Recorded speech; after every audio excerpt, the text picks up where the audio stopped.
Hey everybody, and welcome back to another Tailor-Made Talk.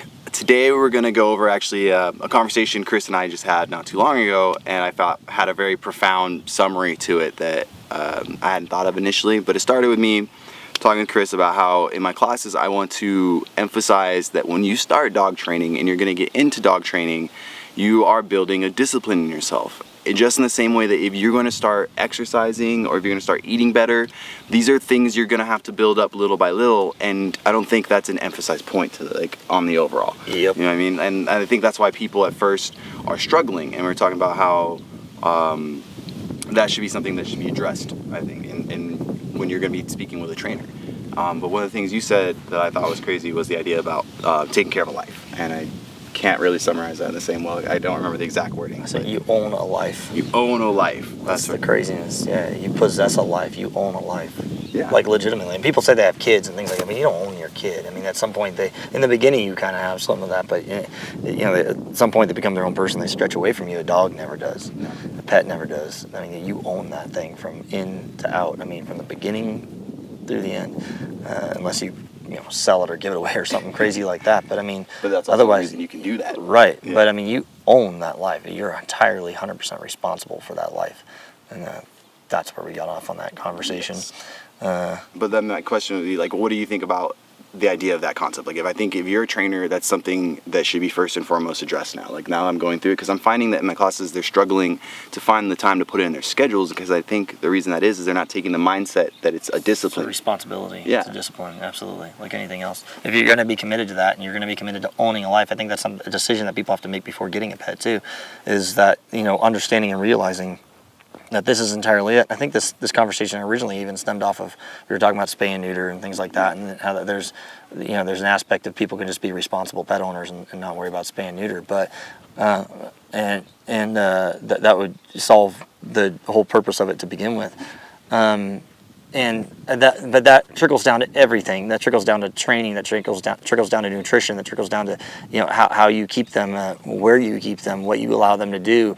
I see so many people I just let my dog be free, and he knows to kind of stick around, and he doesn't know. And we've talked about that before, and other things.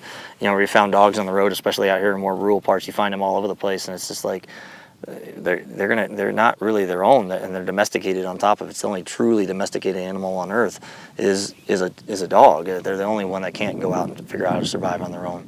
And once domesticated, they're completely it. A cat gets out, unless they get eaten by something, they're going to find a way.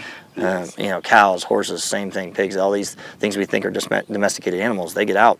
There's entire countries that are ran rampant with feral pigs and things like that started as a farm animal. But dogs, they can't be responsible for themselves. They are completely 100% the only domesticated animal on earth, and they can't do it without you. And so that's something that I think is a very large responsibility that too many people don't take into account when they're getting their dog, and then they do other things, for example, spay and neuter, and a whole lot more things than that, because they want to keep living their own life that they had before the dog, but not take the responsibility that they have now that they have a dog. And training is one of those aspects where it's it is a discipline, just like anything else. It's now my life has changed. Now you have a kid. Now your life has changed. You're gonna have to take your kid to school, when they hit 5 years old, and that's gonna be your morning routine. You're gonna get up in the morning, Monday through Friday, and take your kid to school, and that's just the way it is. And people a lot of times struggle with that change in their life and that change in their discipline, the way they're gonna have to lead their life. But that's the way it is. And now when you make that decision that you're going to get a dog or whatever pet it is, now you're going to make those changes that are going to come about. And people should think about that before selecting which pet they get, is which one's going to take the biggest change in their life. But a dog is going to be one of the largest things. And part of that is the responsibility of training that dog to live in our world. Yeah. That's another. I like that one where it comes to context and just, dogs living in a people world don't have people context. No, they're not exactly that. They're never going to learn to communicate the way we communicate. That's what it was. You said we have to learn to communicate the way they do. There it is. And they're never going to learn our language. They're never going to learn our way of life. We have to learn how they are going to be. If we're going to be the superior species, we have to learn how their life is and how they communicate and how they go about things, and then help them and show them what's acceptable in the human world and what's not. And training is the aspect that comes through that.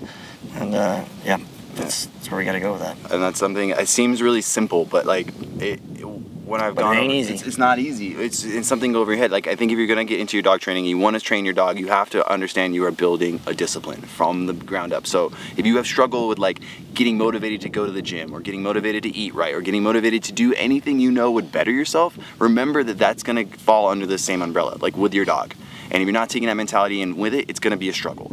It's the difference between people doing their homework every week. Other things suffer whenever you take that choice. If you choose to not go to the gym, or you choose to not eat right, or whatever, that's on you. If you choose to do something to your own body, that's on you. You affect yourself.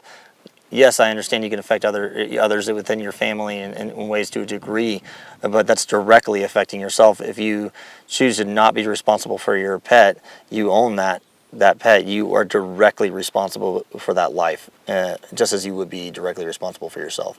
The dog is not doing anything else. It's not like other things. It is like your child for the first maybe 10 years or so of their life before they really start splitting off and becoming their own person slowly. And I know they don't do it right away, and you're still responsible for them long after that. But I mean, but probably more so in some degrees. But they definitely do start becoming their own person, and a dog never does become its own dog. And if it does, it's not meant to. It really is not. It's not good. You see. I know. I joke around about like the beach mentality as we get down here in Southern California, get close to the beach, get people, the dog's just wandering about all over. I don't know, leash man, it's cool. I'm like, you probably should, because your dog doesn't understand the difference between the sidewalk and the street. Like, I know he kind of has maintained that, and he's built a behavior to it. But if something attracts him to that, there's nothing that tells him look both ways. Before crossing the street, because there's a car coming, you could get hit and killed. And even if he watched 10 dogs get hit and killed in front of him, it's not like he'd ever learn from it. And that's just not the way that they learn things. And so they're never going to build that understanding to not run on the street, or to not cross something they shouldn't, or go into something they shouldn't, or eat something they shouldn't, or whatever it may be. We have to be directly at all times responsible for that. And if you're not, maintaining a close watch on your dog, what's to stop them from going and finding rat poison? What's to stop them from finding, the street or anything else and get, there's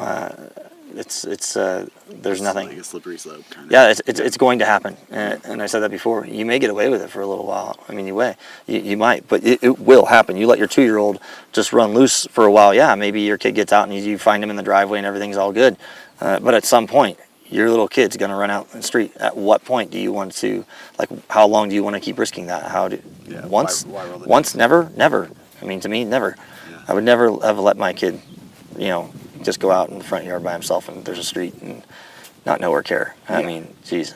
Yeah, that's kind of 101 right there. Yeah, he's 9 here, and we have completely fenced in 5+ acres. You know what I mean? And I'm always like, watch for this, watch for that. And he's like, yeah, Dad, whatever. But I mean, again, 9-year-old human versus... It doesn't matter how old the dog is; they're always stuck in that same mold mentality-wise. There's no comparison. I mean, that dog's never going to make a choice for himself, especially without training. Yeah. But again, so that's something I thought was a good touch on, and something you should really take into account when you're going to be starting your dog training and you're going to be actually working towards something. Remember, you're building a discipline, and prepare yourself mentally for that. You'll come at it from a better angle, and I think it'll be easier to incorporate into your life. Thanks again for joining us, everybody. Remember to subscribe if you like the videos, to comment if you have any questions or want to add into this conversation at all. We would super appreciate it. And remember, hit up our website, tailormadeworkingdogs.com, if you need any lessons or want to start scheduling them with us. Thank you again for watching. You have a great day. Social media too. Social media too. All right, Instagram. I'm sorry, Tailor Made Working Dogs on Instagram. And you can always email us your questions or comments or concerns or whatever it may be. info@tmwdogs.com. Yep.